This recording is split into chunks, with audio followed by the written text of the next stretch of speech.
I was wondering why you spent 20 million on rubbish ferries.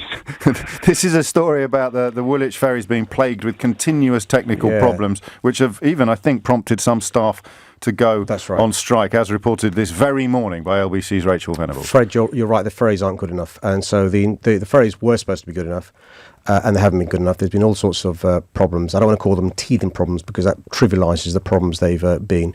The manufacturers are trying to rectify the problems. Since August, there's been a big improvement in the running of the operation. The contract for the company that runs the ferry comes up for renewal very shortly, and one of the things I'll be looking into, and I do this when it comes to all contracts, is to see whether we TfL should be running the ferry rather than the private company. But Fred, you're right, and hands up, we've dropped the ball on this. Why? We should have known.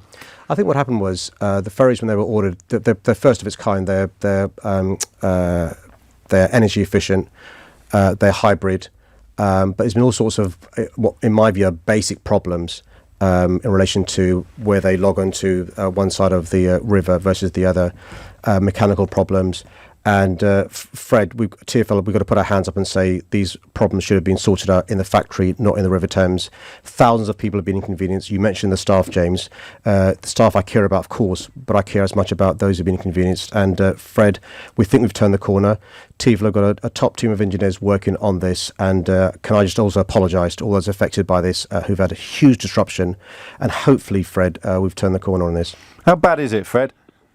Well, I went with a friend who's a transport enthusiast, and he was in raptures about the old ferries and was saying, "Oh, it's a shame we can't. He's a bit too doddery to go across." I said, "Let's go across," and it took longer to dock.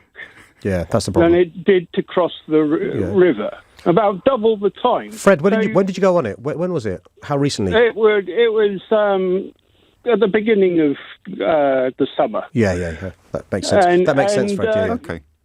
Just looking at it, you could see it was an idiotic design. Magnets, not enough staff. But the mayor is telling us things have improved. Fred, can I just say I think nothing you said I can hand on heart disagree with. I mean, it's as simple as Fred's right. It's I call it magnets as well because I'm not that technically knowledgeable, but the magnets won't work in relation to docking. Fred, we think we've turned the corner in relation to the ferry. But can I explain? The previous ferries were diesel and were very polluted, and we're trying to clean up the River Thames. And one way of doing that is by having hybrid ferries, but they've got to work. And so since August, I've been told the reliability is now about 95%. It needs to get to 100%.